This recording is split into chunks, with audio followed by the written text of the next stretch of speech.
நண்பர்களுக்கு வணக்கம். இந்த இந்த போர்ஷன் வீடியோவில் நம்ம பார்க்க இருக்கிறது லீட்ஸ் பெட். சோக் பெட்டு பார்த்துருப்பீங்க, செப்டி டேங்க் வீடியோ காட்டியிருக்கிறேன். இந்த மாடலுக்கு பேர் லீட்ஸ் பெட். இதில் கொஞ்சம் டீப்பாக கொஞ்சம் நிறைய பேசுவோம். இப்போ இது நான் பண்ணியிருக்கிற மாடல் பார்த்தது அப்படின்னா ரவுண்டு லீட்ஸ் பெட்டு. நார்மலாக பார்த்தோன்னா ஒரு கிணறு எப்படி நம்ம போடுறோம் அந்த மாதிரி கிணறுடைய மாடலில் ரவுண்டாக கட்டுறது தான் இந்த டேங்குடைய ப்ரொசீஜர். அதுதான் இப்போ இதில் பார்ப்போம். நம்ம கொஞ்சம் உள்ளே இறங்குவோம். உள்ளே இறங்கி கொஞ்சம் டீப்பாக பார்க்கலாம். ஓகே, இப்போ நம்ம உள்ளே இறங்கியாச்சு. இந்த மாடல் இப்போது பார்த்தீங்கன்னா நம்ம கிணறு போட்டுறது இப்போ தான் கொஞ்சம் முன்னாடி சொன்னேன். கல்லுக்கு இடையில் அப்படியே கேப்பாக தான் இருக்கும். எல்லா கல்லுக்கு இடையிலையும் பார்த்தீங்கன்னா கலவை வச்சு செய்கிற மெத்தேடு அல்ல இது. இப்படியே இந்த கல்லுக்கு இடையில் தண்ணி அப்படியே உள்ள செவரு, அதாவது மண் பகுதி உறிஞ்சி குடிச்சுக்கும். இதோட இப்போ நான் பண்ணியிருக்கிறது இதோட டயா பார்த்தீங்கன்னா 10 அடி அவுட்டர் ரவுண்டு. 10 அடி அவுட்டர் ரவுண்டில் வால் திக்னஸ், ஒன் சைடு வால் திக்னஸ் பார்த்தீங்கன்னா 1.5 feet வரும். 1.5 அடி வால் திக்னஸ். அப்போது டோட்டல் இந்த 10 அடி ரவுண்டில் இந்த 1.5 அடி ஒன் சைடு 1.5 அப்படின்னா ஆப்போசிட் சைடு ஒரு 1.5, 3 அடி போக நமக்கு உள்கூடு 7 அடி கிடைக்கும். இந்த 7 அடி ஆழம் பார்த்தீங்கன்னா 10 அடி ஆழம், 10 அடி கொடுத்துருக்குறேன். இப்போ இன்னும் கொஞ்சம் சொல்லப்போனால் இப்போ இதில் அடிப்பக்கம் இந்த மண்ணில் அப்படியே இது வந்துட்டு பாறை பூமின்னு சொல்லுவோம். இந்த இடம் பார்த்தீங்கன்னா தோண்டி பண்ணியிருக்கிற இடம் பாறை பூமி. இந்த பாறை பூமியில் நம்ம கீழே இதுக்கெல்லாம் இந்த கல் அப்படியே உட்கார வச்சுருக்கோம் இல்லைங்களா. இந்த கல் உட்கார வச்சுருக்க இடத்துல கீழே காங்கிரீட்டெல்லாம் ஒன்றும் போடலை. அந்த கல்லை வரிசையாக அடுக்கிட்டு போனாவே கல்லுடைய மாடல் பார்த்தீங்கன்னா கிராஸாக இருக்கும். ஒவ்வொரு கல்லுமே கிராஸாக இருக்கும்போது ஒரு கல்லை எடுத்தால் கல் சரியுமே தவிர இடையில ஒரு கல்லை எடுக்க முடியாது. எல்லா கல்லுமே அதோடைய மெத்தேடு அப்படி தான் வரும். இதில் கலவையை வச்சு பூசணும் அப்படின்னுச்சுன்னா சீக்கிரமே நிறைஞ்சிரும். சிலர் என்ன பண்ணுவாங்கன்னா கலவையை வச்சு பூசிட்டு அங்கங்கே ஒரு ஹோல் கொடுப்பாங்க. இது அப்படியும் பண்ணலை. எல்லா பக்கமுமே இந்த தண்ணி உறிஞ்சி எடுத்துக்கிற மாதிரி தான் இதோடைய மாடல் கொடுத்துருக்குறேன். தரையில் பார்க்கும்போது மண்ணில் அப்படியே கல்லை உட்கார வச்சுருக்குது. சும்மா அந்த கல்லுடைய மட்டத்துக்காக லேசாக ஒரு கலவை போட்டிருக்காங்களே தவிர அப்படியே கல்லை உட்கார வச்சுருக்குது. அது கலவையும் போடலை, மேலிருந்து சிந்தனை கலவை தான் நினைக்கிறேன். ஆமாம், அப்படியே மட்டம் பண்ணியிருக்கிறாங்க. அந்த கல் மட்டும் இதுக்கு நம்ம பார்க்கும்போது போல்டர் சோலிங் மெட்டல் அப்படிங்கிற மாதிரி கல்லை நம்ம கையில் தூக்கி ஷேப் கொடுக்குற மாதிரி கல் இருந்ததுன்னா தான் இதை ரவுண்டு கட்ட முடியும். ரொம்ப பெரிய கல் இருந்தது அப்படின்னுச்சுன்னா அந்த நமக்கு ரவுண்டு ஷேப்பு கிடைக்காது. இந்த ரவுண்டு ஷேப்பில் மிஸ்டேக் வருது அப்படின்னா இன்னொன்று அந்த கட்ட தெரிஞ்ச ஒரு நேர்த்தியான ஆட்கள் இருக்கணும். அந்த கல் பெரிய கல்லாக இருந்தது அப்படின்னுச்சுன்னா நமக்கு ஷேப்பு மிஸ்ஸிங் ஆயிரும். இப்போ ரவுண்டாக இருக்காது. இவ்வளோ பெரிய கல்லாக வரக்கூடாது. ஃபஸ்ட்டு லோடு கொஞ்சம் பெரிய கல்லாக வந்ததுனால ஒரு ஷேப்பில் கொஞ்சம் டிஃப்ரெண்ட் வரக்கூடாது. பார்த்தீங்கன்னா கரெக்டாக ரவுண்டுன்னா அந்த ரவுண்டு கரெக்டாக நீட்டாக ஃபினிஷிங்காக வரணும். அப்போ இதோடைய ஆயுசு என்ன அடுத்த கேள்வி வரும். இந்த கல்லில் கட்டியாச்சு, இதோடைய ஆயுசு என்ன அப்படின்னு பார்த்தா, அதாவது லைஃப் எந்த அளவுக்கு வரும். இப்போ நான் 10 அடி பண்ணியிருக்கிறேன்னு சொன்னேன். 10 அடியில் பார்த்து அப்படின்னுச்சுன்னா உள்கூடு பார்க்கும்போது உள்ளளவு பார்த்தீங்கன்னா 7 அடி வருது. 7.5 அடி. இது பார்த்துட்டா மேலே 11 அடியே வந்துடுது. அவுட்ரு பார்த்திங்கன்னா 11 அடியே வந்துடுது. அப்போ 7-8 அடிக்குள்ளே வருது உள்ளளவு. அந்த உள்ளளவு 8 அடி வரும் பொழுது இந்த இடத்துல இந்த ஏரியாவில் பார்க்கும்போது இது நிறைவதற்கு 50 வருஷம் ஆகும். சரியா? அதுதான் அதோடைய ரிசல்ட்டு. ஏன்னா 30 வருஷமாகி நிறையாத ஒரு இது பார்த்துருக்கிறேன். அதோடைய டயா பார்த்து அப்படின்னா உள்ளளவு 5, இது உள்ளளவு 7.5 அடி, ஆழம் 10 அடி தாண்டிடுச்சு. இன்னுமே மேலே ஒரு அடி சேரும். ஆனால் என்ன சேர்ந்தாலும் நமக்கு பைப்புடைய ஹைட் என்ன, இதுதான் கணக்கு. பைப்பு என்ன ஹைட்டில் இருந்து வருது, அந்த ஹைட்டுக்கு மேலே நம்ம பைப்புடைய மட்டத்துக்கு மேலே நம்ம எப்படி நம்ம அதை ஃபில் ஆக போகிறதில்ல, ஆட்டோமேட்டிக்காக நிறைஞ்சிட போகுது. 50 வருஷம் அது வரைக்கும் இது வந்துட்டு தாக்கு பிடிக்கும். கிளாசெட் லைனும் வேஸ்ட் வாட்டர் லைனும் ஒரே குழியில் விடுவது நல்லதல்ல. எதையாவது ஒன்று தான் விடணும். ஒன்று கிளாசெட் லைன் அல்லது வேஸ்ட் வாட்டர் லைன். ஏன் ரெண்டு சேர்த்தி விட்டால் என்ன அப்படின்னா, கிளாசெட் லைனில் இருக்கக்கூடிய அந்த செடிமெண்ட்டை நமக்கு உள்ள பாக்டீரியா கிரியேட் ஆகி இந்த செடிமெண்ட்டை சாப்பிட ஆரம்பிக்கும். அடுத்த ப்ராசஸிங்க்கு போகாது, மக்கி போக ஆரம்பிக்கும். அதே சமயம் நம்ம வந்துட்டு வேஸ்ட் வாட்டர் லைன் விடும்போது வேஸ்ட் வாட்டர் லைனில் சோப் வாட்டர் வரும், அப்புறம் என்ன பாத்திரம் கழுவணும் அப்படின்னு அந்த க்ளீனிங் ஐட்டம் எல்லாம் வரும். அதெல்லாம் வரும்பொழுது கெமிக்கல் உள்ள ஆட் ஆகும். ஆட் ஆச்சு அப்படின்னா அந்த பாக்டீரியா மெல்ல மெல்லமாக இறந்து போக ஆரம்பிக்கும். இறந்து போக ஆரம்பிச்சது அப்படின்னுச்சுன்னா ஆட்டோமேட்டிக்காக அடுத்த ப்ராசஸிங்க்கு போகாது. அப்போ ஏதாவது ஒரு தண்ணீரை மட்டும்தான் விட வேண்டும். ரெண்டையும் சேர்த்தி விட்டோம் அப்படின்னுச்சுன்னா விடலாம். இதில் வந்துட்டு அதில் ஒன்று பெருசாக எல்லாம் சொல்கிறதுக்கு எல்லாம் விடலாம். ஆனால் அதோடைய லைஃப் மிக மிக சரிபாதியாக குறைய வாய்ப்பு இருக்கிறது. 50 வருஷம் சொன்னேன் அப்படின்னா ஒரு 25 வருஷம் வரலாம். சரிபாதியாக குறையிறதுக்கு வாய்ப்பு இருக்குது. ஆக இந்த லீச் பெட்டுடைய மாடல் இப்படி தான். கல்லை இப்படியே வைக்கணும். கல் வந்துட்டு சின்ன கல்லாக இருக்கணும். ரொம்ப பெரிய கல்லை வச்சோம் அப்படின்னா ஷேப் கொடுக்க முடியாது. அப்புறம் வேலைக்காரங்களை சொல்லியும் பிரயோஜனம் இல்லை. இதில் பார்த்தா 2-3 லோடு பெரிய கல். அந்த வந்த கல்லை நம்ம திருப்பி அனுப்ப முடியாது, சொல்லிவிட்டு அதை நம்ம இது பண்ண முடியாது. அதனால் இதை கட்டும் பொழுது சோலிங் மெட்டல் போல்டர் கையில் தூக்கி எடுத்து அந்த ஷேப்பில் கொடுக்குற அளவுக்கு இருக்கணும். அதுக்கு மேலே சம்மட்டி வச்சு அடிச்சுட்டு இருக்கிறதெல்லாம் பெரிய அளவுக்கு செட் ஆகாது. தரைப்பகுதி என்ன பண்ணலாம் அப்படின்னா, தரைப்பகுதியில் பார்த்தது அப்படின்னா அந்த மண்ணோடு அப்படியே தான் விட்டுறணும். மண் அப்படியே இருக்க வேண்டியதுதான் தரையிலேயே தவிர, மெட்டல் காங்கிரீட் போட்டுன்னா தேங்க ஆரம்பிச்சிடும் இல்லையா. மெட்டல் காங்கிரீட்டோ ஃப்ளோரிங்கோ எதுவுமே, செவரே நமக்கு தண்ணி குடிக்கிற மாதிரி தான் பண்ணியிருக்கிறோம். செவரு தண்ணி குடிக்கும்போது அப்புறம் என்ன தரையில் நம்ம எப்படி மெட்டல் காங்கிரீட் எப்படி போடலாம்? அது வந்துட்டு போட வேண்டியது இல்லை, அவசியம் இல்லை. அப்படியே மண் வந்துட்டு தண்ணியை அப்சர்வ் பண்ணிக்கும். அப்படி தான் இது நம்ம இதோடைய மாடல் அப்படி தான். ஓகே, இப்போ அடுத்ததாக நம்ம சொல்லப்போனால் மேலே ஒரு 3 வரி கல் கலவையை வச்சு பிளாஸ்டிங் பண்ணிடுறோம். கீழே பூராமே தானே அப்படி வச்சுருக்குது. மேலேயே இங்கே எப்படி பண்ணணும் அப்படின்னா, தரைப்பகுதியில் இதெல்லாமே பார்த்தீங்கன்னா ஃப்ளோரிங்கில் ஒரு ஃபினிஷிங் ஃப்ளோரிங் கிடையாது, மண் பகுதி தான். இது பூராமே மண் தான். அப்போ இதில் வந்துட்டு அந்த தரைப்பகுதியில் நம்ம தண்ணி வந்துட்டு கேப் வெளியே இறங்கக்கூடாது. இறங்க ஆரம்பிச்சு அப்படின்னுச்சுன்னா அது தேவையில்லாம் முள்ளதுக்கு மழை தண்ணி இறங்கிட்டு, அதனால் 3 வரி பேக் பண்ணிட்டோம் அப்படின்னுச்சுன்னா மேல் மட்டும் கொஞ்சம் ஸ்ட்ராங்காக இருக்கும். இந்த பைப் ஹோல்ஸ் எல்லாம் வச்சுருக்குது. இனிமேல் அந்த பைப் லைன் வந்துட்டு அதில் வரும், ஏர் பைப் வரும்.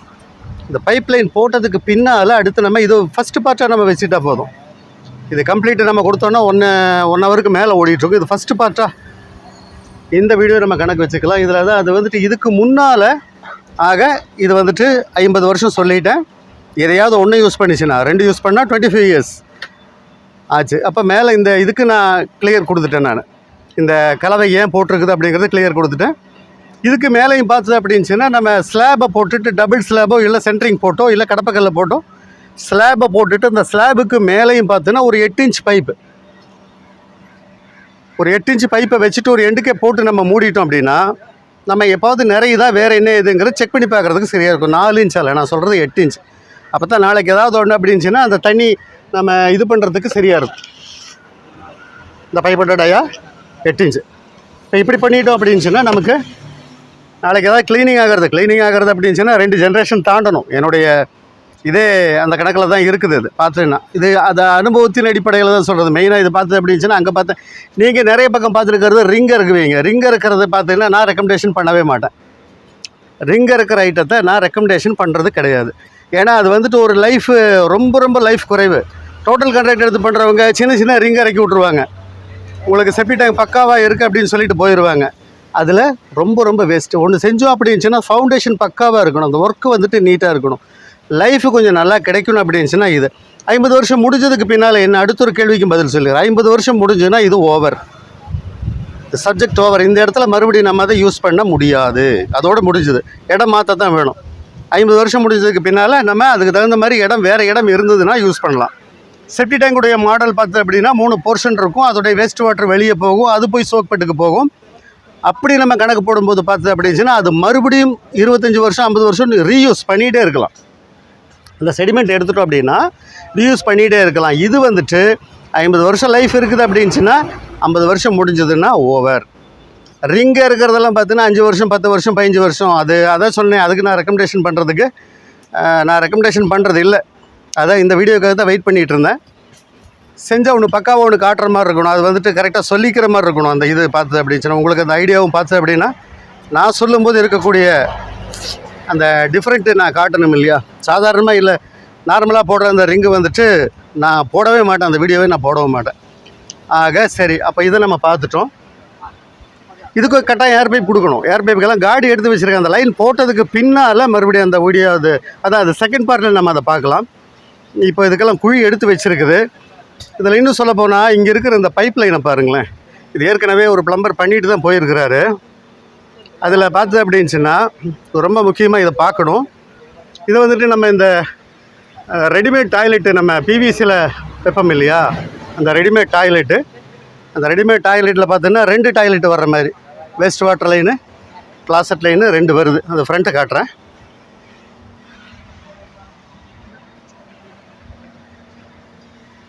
இந்த ரெடிமேட் டாய்லெட் நீங்கள் பார்த்துருப்பீங்க. இந்த பிவிசியில் நம்ம இந்த ரெடி யூஸுக்கு பார்த்து அப்படின்னா டக்குன்னு கொண்டு வந்து ஃபிக்ஸ் பண்ணுவோம் இல்லையா? அந்த ரெடிமேட் டாய்லெட்டு. இப்போ இந்த ரெடிமேட் டாய்லெட் பார்க்கும்போது இதில் என்ன பண்ணினாலும் சரி, இது ஒரு ஏரியா நல்ல ஃபுல்லாக இருக்கக்கூடிய ஏரியா இல்லைன்னா கூட பரவாயில்ல. டாய்லெட் லைனும் வேஸ்ட் வாட்டர் லைனும் ஓப்பனாக வரக்கூடாது. ஹரிசாண்டல் அந்த பாயிண்ட் மட்டும்தான் தெரியணும். இந்த பைப் லைன் பூராமே ஓப்பனாக வருது. நம்பர் 1. நம்பர் 2, ரெண்டும் ஒரே லைனில் ஜாயின் பண்ணக்கூடாது. இந்த ஒரே லைனில் பார்த்தீங்க அப்படின்னா டோரு ஷூ போட்டிருக்குது. நம்ம அந்த தொழில் செய்கிறவங்களுக்கு கரெக்டாக தெரியும். 4 இன்ச் பிவிசி ஷூ. அந்த ஷூவில் ஒய் போட்டிருக்குது. அந்த ஒயில் அதே மாதிரி ஒரு ஷூ அப்படின்னா மற்றவங்களுக்கு புரியறதுக்காக சொல்கிறேன். ஷூங்கும்போது 45 டிகிரி திரும்பி இருக்கக்கூடிய பகுதி ஷூ. 110 mm 45 டிகிரி நான் பார்த்தாவே தெரியும். 45 டிகிரி கிராஸில் வர்றது ஷூ. அதே கிராஸில் வந்து அதில் ஜாயின் பண்ணிக்கிறது ஒய். அது இங்கிலீஷ் லெட்டரில் பார்த்தோன்னா ஒய் மாதிரி தெரியும் இல்லையா? அந்த ஒய். அப்போ அதை போட்டு தான் ஜாயின் பண்ணியிருக்கிறாங்க. 2 லைனும் டைரெக்டாக இப்படி ஜாயின் பண்ணி ஹரிசாண்டல் லைன் வரக்கூடாது. ஏன் அப்படி வந்தால் என்ன அப்படின்னா, எதாவது பிளாக் ஆச்சு அப்படின்னா எப்படி க்ளீன் பண்ணுறது? அதுவும் பார்த்து அப்படின்னா இது வேஸ்ட் வாட்டர் லைனு. உள்ளே இருக்கிறது பார்த்தா 1.5 இன்ச் வரும். ஆச்சா, இப்போ இந்த லைன் பார்த்து அப்படிங்கன்னா இது வந்துட்டு டாய்லெட் லைனு. ஒரு ஒய் வந்துட்டு வேஸ்ட் வாட்டர் லைனு, ஒரு ஒய் வந்து டாய்லெட் லைனு.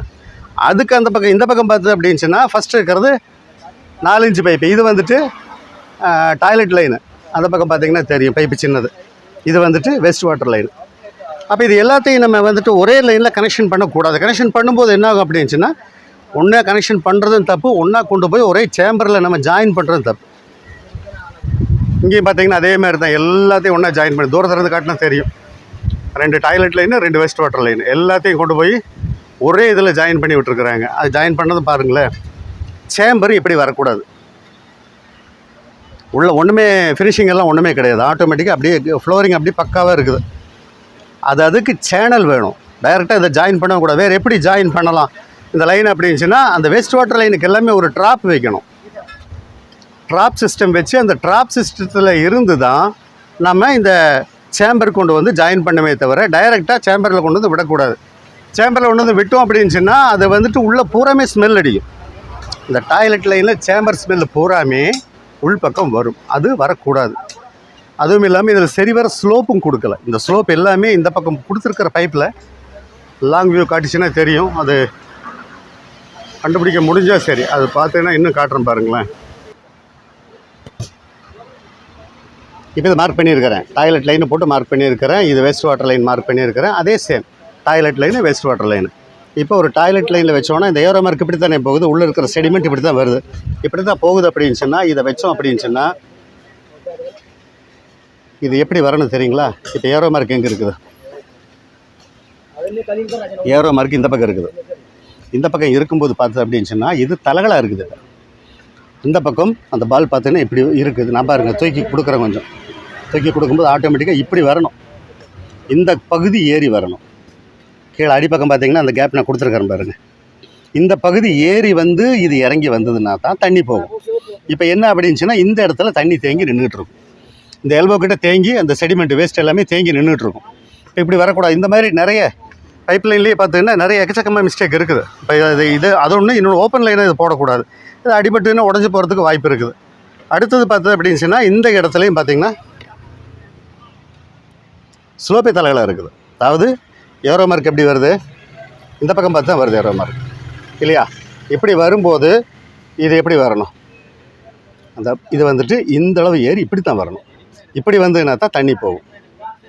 அப்போ அப்படி போகும்போதுனா நமக்கு நிற்குமே தண்ணி கரெக்டாக போகுமே தவிர நிற்கும். அது இன்னொன்று பார்த்தீங்கன்னா, இந்த டாய்லெட் லைனை கொண்டு போய் அந்த வேஸ்ட் வாட்டர் லைனில் கொண்டு போய் அப்படி ஜாயின் பண்ணியிருக்குது. அப்போ இந்த பிளாக் இது செடிமெண்ட்டிங் இன்றைக்கி தேங்க ஆரம்பிச்சிருச்சு அப்படின்னாவே வேஸ்ட் வாட்டர் லைன் இந்த பக்கம் வராது. அது அப்படியே அங்கே பிளாக் ஆயிரும். அப்போ ஆக மொத்தம் லைன் பூராமே தப்பாக போட்டிருக்குது. இந்த தப்பாக இருக்கிற லைனை பூராத்தையுமே பிரித்து எடுத்துகிட்டு மறுபடியும் லைன் கிளியராக செட் பண்ணி அங்கங்கே சேம்பர் போட்டு அந்த சேம்பரில் கொண்டு போய் ஜாயின் பண்ணி என்ன சிஸ்டம் பண்ண போகிறேங்கிறத நெக்ஸ்ட்டு பார்ட்டில் நம்ம பார்க்கலாம். அதாவது இது ஃபஸ்ட்டு பார்ட்டை இப்போ இந்த டீட்டெயில் காட்டிட்டு நான் நிறுத்திடுறேன். அப்போ நெக்ஸ்ட்டு பார்ட்டு என்னவா இருக்கும் அப்படிங்கிறத இதை முடிச்சுட்டு இந்த சேம்பர் எப்படி வரணும், ஸ்லோப் எப்படி வரணும், அது போக வேஸ்ட் வாட்டர் லைனை எப்படி ட்ராப் வச்சு சேர்த்தணும் அப்படிங்கிறத நான் நெக்ஸ்ட் பார்ட்டில் காட்டுறேன். இந்த ட்ராப் எப்படி இருக்கிறதுங்கிறத இதில் சொல்லிடுறேன். இது ட்ராப். இது டாய்லெட்டுக்குள்ளையெல்லாம் அது தெரிஞ்சவங்களுக்கு கரெக்டாக, தெரியாதவங்களுக்கு சொல்கிறேன். இந்தியன் வாட்டர் கிளாஸ் செட்டில் பார்த்தீங்கன்னா டாய்லெட்டு கீழே தண்ணி தேங்கி நிற்கிறது இதை தான் நிற்கும். நான் இதை தான் யூஸ் பண்ணிகிட்ருக்கேன் இந்த மாதிரி ட்ராப் சிஸ்டத்துக்கு. இப்போ இதில் வந்து விழுகணும்.